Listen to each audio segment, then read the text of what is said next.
Shalom, selamat pagi Bapak Ibu Saudara yang dikasihi oleh Tuhan. Kiranya damai sejahtera Allah terus melingkupi dalam kehidupan kita ya, sehingga ada sukacita Tuhan terus melimpah. Puji Tuhan. Mari kita berdoa bersama-sama Bapak Ibu. Selamat pagi Tuhan Yesus, terima kasih buat hari yang baru, kasih yang baru, rahmat yang baru, serta anugerah yang baru yang selalu Tuhan curahkan dalam kehidupan kami. Pada pagi hari ini Tuhan, kami mau belajar lagi akan firman-Mu Tuhan Yesus. Jamah setiap kami supaya apa yang kami renungkan senantiasa bertumbuh dalam iman kami kepada Engkau. Di dalam nama Tuhan Yesus, haleluya, amin. Bapak Ibu Saudara yang dikasihi oleh Tuhan, pada pagi hari ini bacaan kita terambil di dalam kitab Keluaran pasal yang ke-32. Puji Tuhan, dengan tema anak lembu emas. Bapak Ibu Saudara yang dikasihi oleh Tuhan, kalau kita mendengar atau membaca dari tema ini, tentu pikiran kita akan melayang, yaitu tentang bangsa Israel, yaitu tentang bagaimana Musa menerima 12 loh batu atau 12 hukum Taurat ya, yang ada dalam loh batu itu, dan Musa naik ke gunung untuk menerima 2 loh batu itu. Nah, kita tentu masih ingat, dalam ingatan kita, waktu Musa naik ke gunung, orang-orang Israel sedang menunggu di bawah. Lama tak kunjung datang ya, sang pemimpin mereka yaitu Musa mulai hatinya gelisah. Orang-orang Israel gundah gulana, resah ya. Kenapa Musa nggak turun-turun? Jangan-jangan dia sudah mati di atas, sehingga dia tidak turun lagi. Karena waktu yang begitu lama membuat orang-orang Israel ini menjadi gelisah ya. Bapak Ibu Saudara yang dikasihi oleh Tuhan, pada pagi hari ini saya akan memberikan judul yaitu tentang menciptakan Allah ya.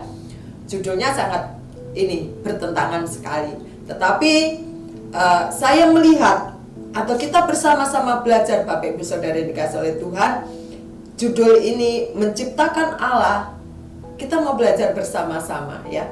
Nah, Bapak Ibu Saudara yang dikasihi oleh Tuhan, kita tahu kita manusia adalah ciptaan Tuhan, dan yang menciptakan kita, yang menghembuskan nafas dalam kehidupan kita yaitu Tuhan.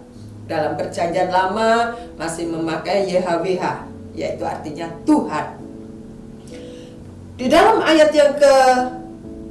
yang pertama Bapak Ibu, ada kalimat begini. Ada firman Tuhan, maksud saya bunyinya begini. Ketika bangsa itu melihat bahwa Musa mengundur-undurkan turun dari gunung itu, maka berkumpulah mereka mengerumuni Harun ya.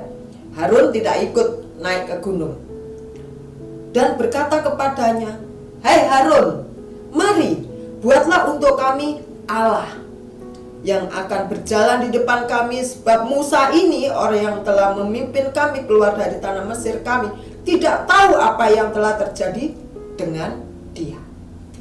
Bapak Ibu Saudara yang dikasihi oleh Tuhan, bangsa Israel sesungguhnya bukan tidak tahu bahwa Tuhannya adalah Tuhan yang hidup. Tuhannya sudah menyertai dia ya, sudah mengeluarkan dia dari Mesir menuju ke tanah Kanaan. Dalam perjalanan ini mereka menuju ke tanah perjanjian. Lalu berkatalah Harun, "Tanggalkanlah anting-anting emas yang ada pada telinga istrimu, anakmu laki-laki dan perempuan, dan bawalah semuanya kepadaku."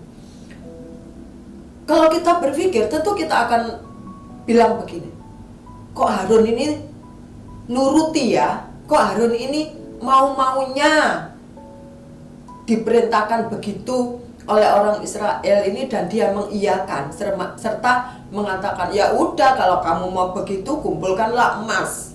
Ya. Lalu seluruh bangsa itu menanggalkan anting-anting emas yang ada pada telinga mereka dan membawanya kepada Harun. Ya. Mereka disuruh menanggalkan atau disuruh mengumpulkan emas, mereka lakukan. Apa yang diminta Harun, orang-orang Israel turuti.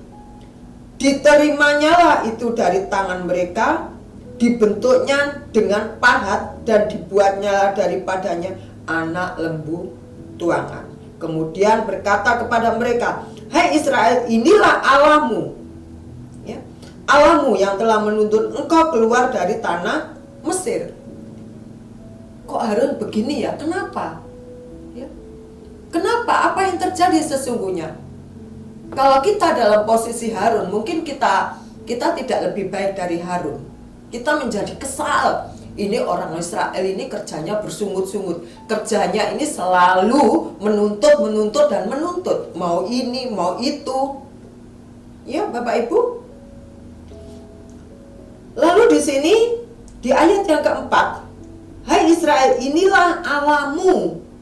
Kalau kita baca di dalam firman Tuhan, kata Allah itu bukan hanya besar, tapi bukan hanya kecil yang biasa kita pakai dengan ilah, tetapi hanya besar.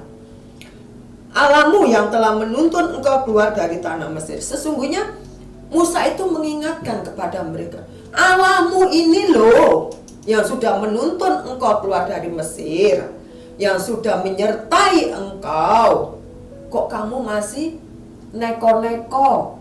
Kok kamu masih menuntut? Kok kamu ingin seakan-akan membuat Allah sendiri, Allah buatan kamu sendiri, yaitu patung lembu emas.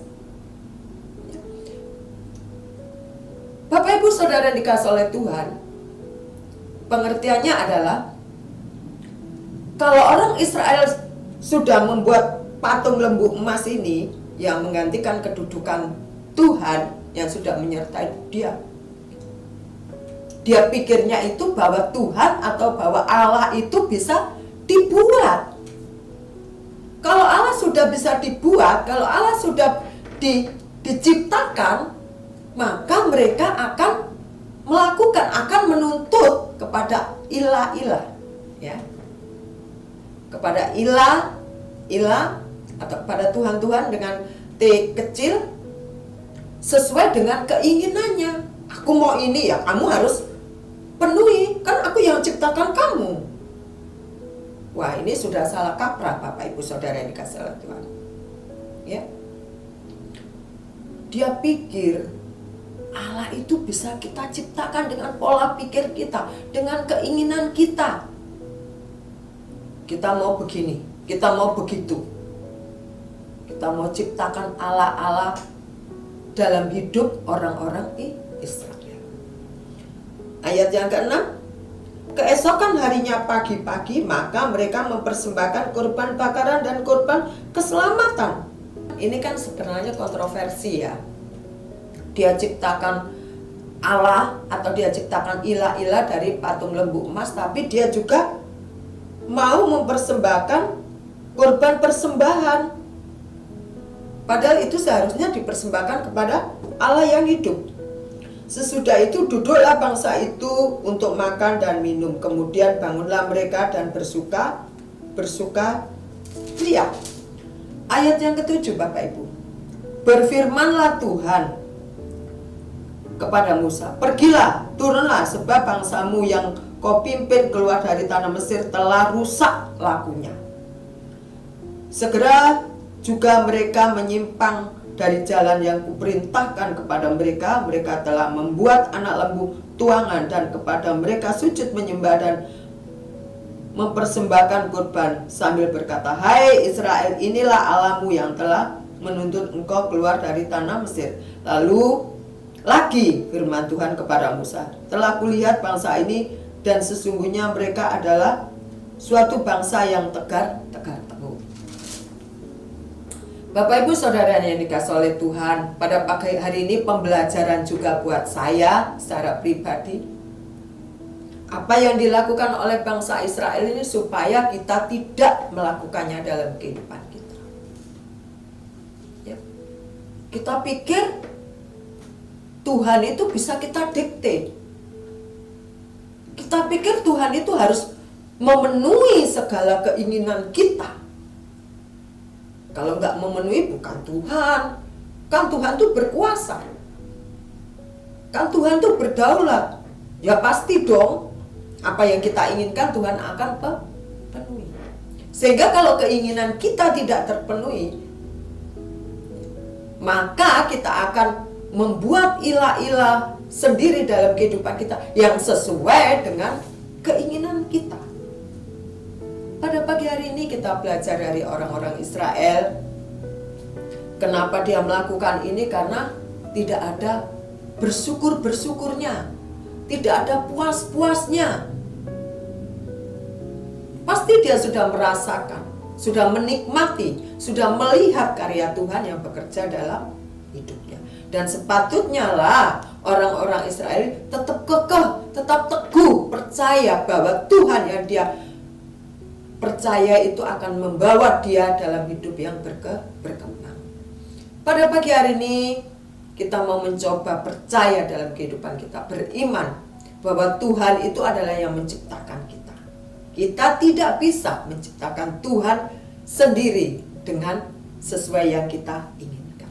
Kalau kita sampai melakukan seperti orang-orang Israel, maka kita menjadi tersesat. Pola pikir kita menjadi salah dan harus dibetulkan kembali. Biarlah pada pagi hari ini Bapak Ibu Saudara yang dikasihi oleh Tuhan, kita semakin tahu, kita semakin mengerti supaya hidup kita tidak seperti apa yang dilakukan oleh bangsa Israel, yaitu membuat patung lembu emas karena tidak sabar menunggu Musa turun, tidak sabar menunggu cepat-cepat Tuhan itu melakukan sesuatu yang baik dalam kehidupannya. Kita percaya bahwa sesungguhnya Tuhan itu adalah Tuhan yang hidup.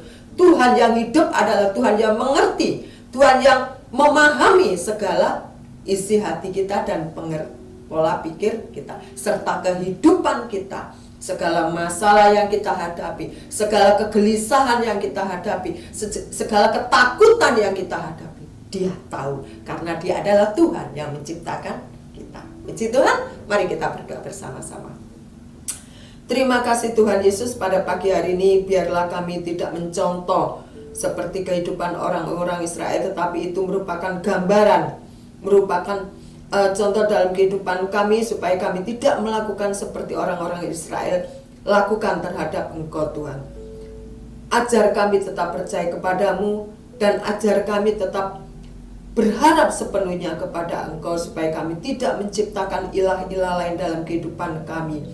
Terima kasih Tuhan Yesus, Engkaulah satu-satunya Allah, Engkaulah satu-satunya Tuhan dalam kehidupan kami yang tidak bisa tergeser, yang tidak bisa tergantikan oleh siapapun dan apapun juga. Terima kasih Tuhan, di dalam nama Tuhan Yesus kami serahkan hidup kami sepenuhnya ke dalam tangan Tuhan. Haleluya, amin. Selamat pagi, selamat beraktivitas Bapak Ibu Saudara sekalian. Tetap percaya bahwa Immanuel, Tuhan menyertai kita. Haleluya, amin.